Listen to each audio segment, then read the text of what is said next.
it's not just the U.S. stock market that's been setting some records. Gold and silver coins have been too. They've been selling like hotcakes from the U.S. Mint. In January, they set records, multi-year records. Commodities guru Jim Rogers is here to help us understand that. He's also author of the new book, Street Smarts. Mr. Rogers. Yes, Ms. Lister. I have here this this 1 ounce silver American Eagle 2012 coin. Tell me, what is this? Is this a collector's item? Is this money? Is this a way to buy precious metals? Oh, that's the hot one. Those are hot sellers. I know. You can't get them. You can't get them, can you? They sold out. They did. It worries me that the mint is running out. It's not just American Mint, the U.S. Mint, the Canadian Mint. Several mints have run out of coins. Why? Why are they selling like hotcakes? Why is everyone clamoring to get their hands on them? I mean, I'm not the only person who's worried about the future of the world. No, lots of people are. It worries me a bit, though, that it's so hot right now. I don't like to buy things that are so hot. Do you think too many people are now speculating on precious metals, on silver coins? I do know that lots of people are. I know that the commodities numbers that the government publishes every week, they show lots of people have rushed into gold and silver here in the last several weeks. So it worries me. I'm not buying right now other than souvenirs for, my friends. But no, I wouldn't rush in right now. What about gold? You've said gold is in a correction. We've seen it come down, what, 12% since its highs in September of 2011 when it was at 1,900. Where do you think it goes in 2013?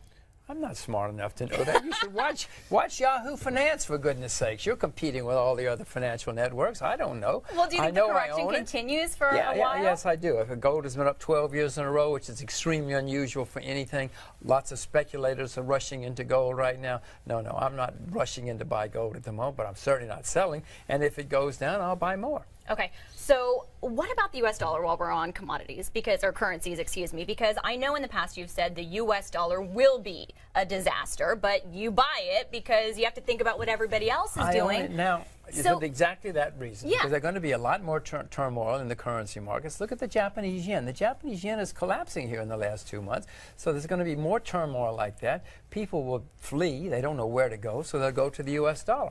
It's the wrong place to go, but they think it's a safe haven, so they'll go. So I've gone there too. Yeah. Can I defend it? No, I cannot defend it, except for the fact that that's what other people are doing. So for the foreseeable future, is dollar still king? No, there's not a sound currency anymore.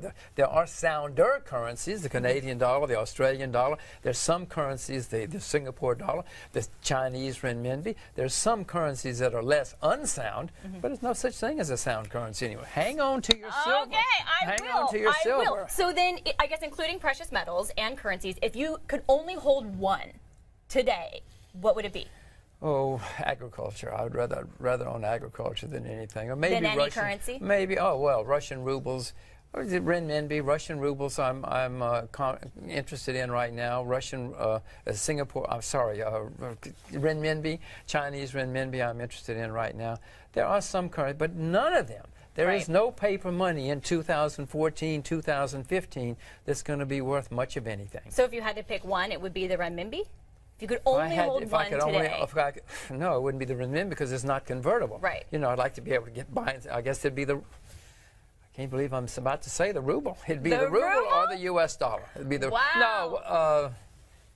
The Cold War all over again, the ruble and the U.S. dollar fighting. It might be the Russian ruble, believe it or not. The U.S. dollar is still very, very popular, and still the euros in some parts of Africa, because they used to be European colonies. No, it's in some parts of Asia, the yen, but no, it's still the that's what I said. That's why I own U.S. dollars, not because the U.S. dollar is a sound currency, but because nobody else knows what to do. You should hold. What about these coins? Do other people perceive this to be money in other parts of the world, or not yet? Not money, but they know it's a store of value. You can find silver coins all over the world. In parts of East Africa, you can find silver coins that are 200 or 300 years old. Old Austrian Empire coins. There are lots of them in East Africa. It just depends on where you are. But nearly everybody in the world, Ms. Lister, knows about gold and silver. Don't sell your gold and don't sell your silver. Okay, but be careful of the speculators at the current moment, I guess. The Japanese yen, some people tweeted me that they had heard that you were buying it. Are you? Well, I did own the yen a year or two ago, or even several months ago. But then when Mr. Abe said he was going to print as much as he could, I, believe it or not, sold my yen. Okay. But I'm thinking about buying it again, because right now, Everybody is bearish on the Japanese yen. It's astonishing how many bears there are on the Japanese yen. Why the ruble when Russia has so many problems that every day in the media we hear about Putin clamping down, and we know the history of confiscation of wealth there? But Miss Lister, you're supposed to buy low and sell high. Tell your producers. Didn't their parents teach them? You buy low and you sell high. Yes, Russia has massive problems. I've been bearish on Russia for 46 years. I know all the problems.